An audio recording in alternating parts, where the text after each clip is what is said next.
It's the Murphy's Law Podcast. Oh, look who's here. Look at you guys. Appreciate you guys coming back because we only have so many days. I mean, I need more than my two hands, but basically hands and feet, and I got them all counted. So, that many days left. We can see the light at the end of the tunnel. And we're finishing Of Mice and Men this week, which means that we're going to have so much stuff to talk about. And some people are going to talk about it today because we got a little bit of a treat today. So we got to get right to it. Agenda. Agenda review. The agenda, obviously, every day you are watching the podcast, you're responding to the daily prompts, and you're turning in the podcast. So that is an everyday kind of thing. There are two main tasks other than reading that we are taking care of this week. One is a video characterization connection. Again, because we met more characters here through Chapter 4, so we need to make sure that we're identifying the traits that Steinbeck wants us to see in those characters. And you're finishing the characterization chart. If you haven't already, remember that got bumped back into last week, and you're working on that. And then there's a quick poem on burning a book, because this book does talk about a lot of iffy kind of big world issues.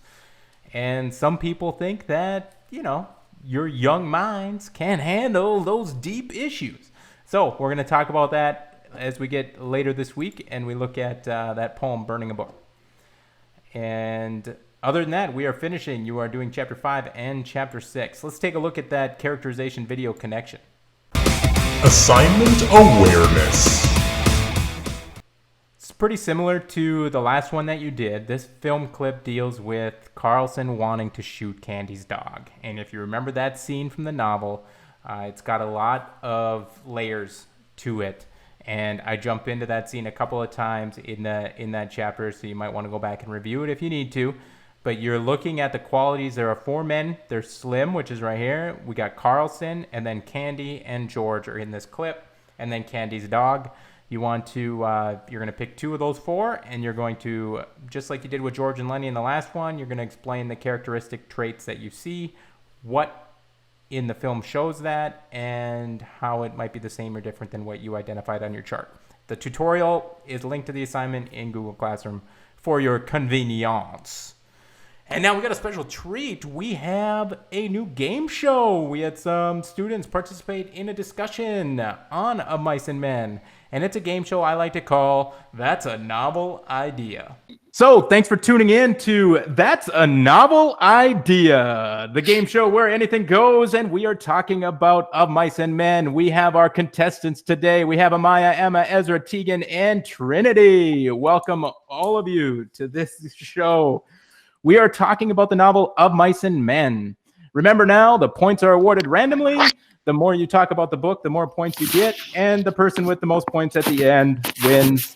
I can mute you at any time for you can talk about what you think the best symbol is so far, or any symbol that kind of has stood out to you to this point. Well, I don't know if this counts as a symbol, but I kind of think that it's interesting how the author uses, or at least I perceive it, uses George and Lenny's relationship to kind of, it stands out amongst the loneliness, the idea of loneliness in the Salinas Valley. And I don't know, I just kind of, I don't think that's a symbol, but I feel like that's something interesting. Another interesting thing was like the "he didn't even feel it" line that kept popping up. It wasn't really a symbol, but it was just a line that kept popping up and showing like he won't feel it. It's like the main topic about the whole chapter 3. I don't know if this is a symbol, but one thing that I noticed is how the author in chapter 1 compares Lenny to an animal in the way he follows George around. The bear follows.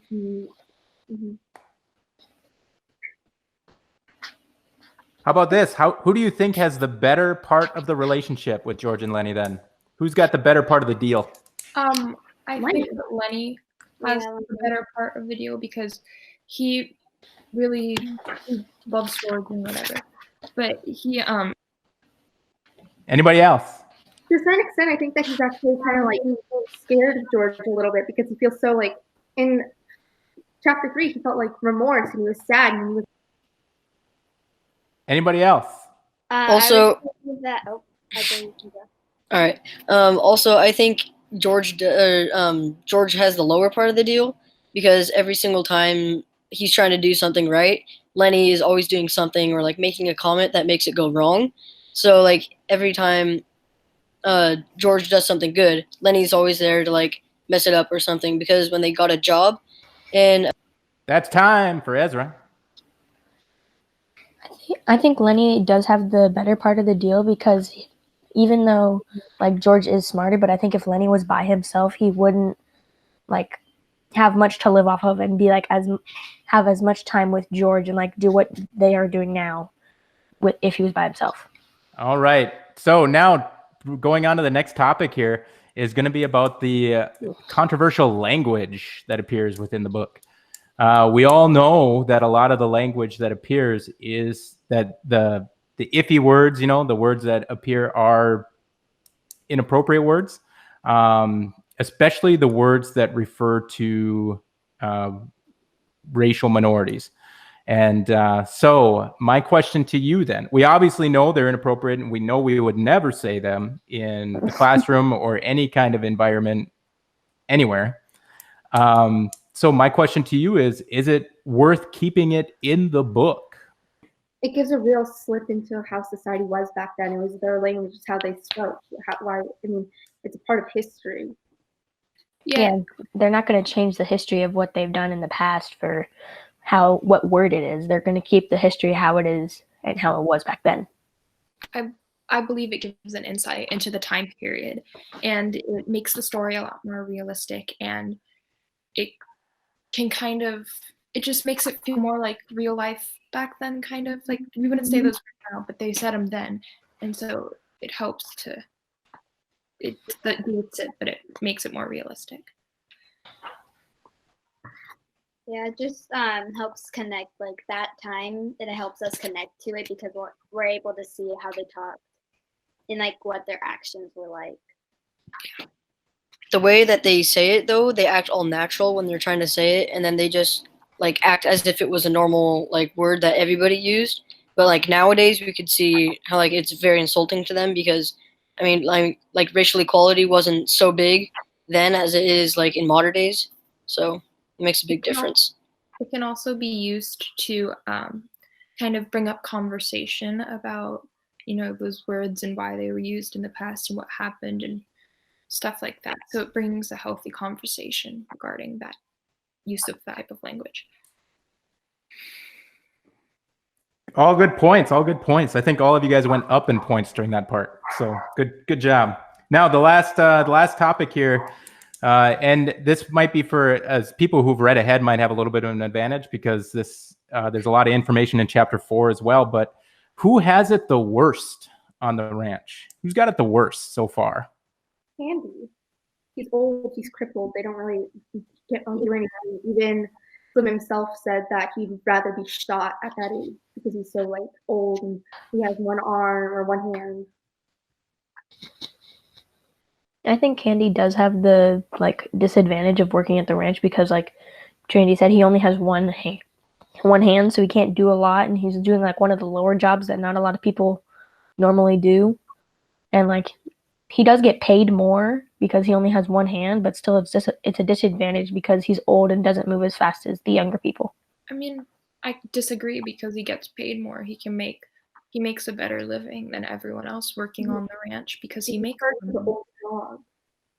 like you said, he's $380, which is a lot back then saved up to put into their future farm ranch. I think a big chunk of that money was because he lost his hand.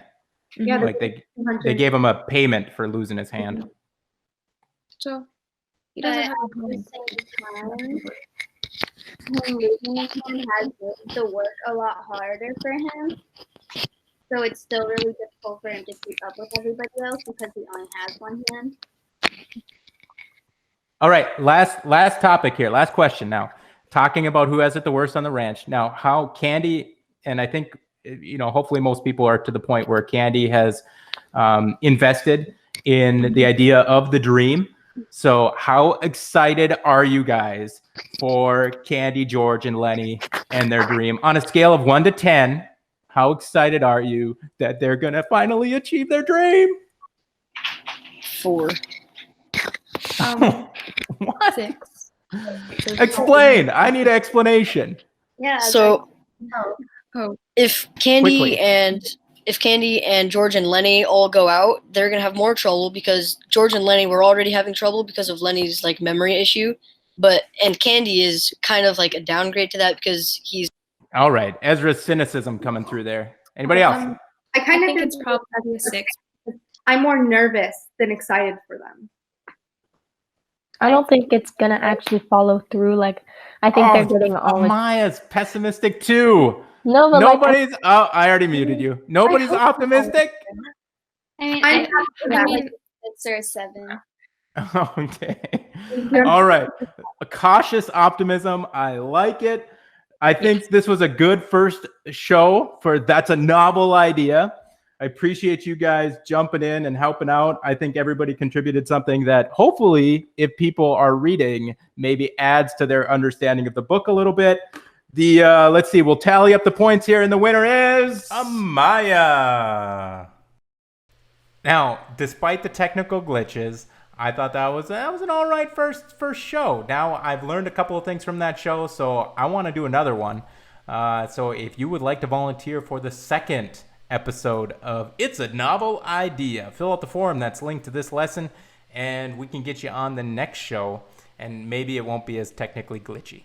Because I had to put the people, I had to screen grab them in order to move on to the next speaker. Because Google Hangout, when you record it, it only records who's speaking. It doesn't record the whole waffle image like a Zoom does. So anyway, technical stuff. So congratulations to Amaya on the winner. Now, Melody Monday. It's Melody Monday. Your Melody Monday is who do you think should have won that show? And what response do you think sealed the deal for him or her? So what response did you hear from one of the contestants that you think should have given them the victory? Put the answer in the Melody Monday form that's attached to this lesson. Other than that, if you haven't finished Chapter 3, you definitely want to make sure you get that taken care of and get those answers in the question, or Chapter 4. Get those questions in by the end of today. And you can start your video characterization if you would so choose. And then tomorrow we're starting Chapter 5 and finishing the novel. That's it. Catch you on the flippity flip.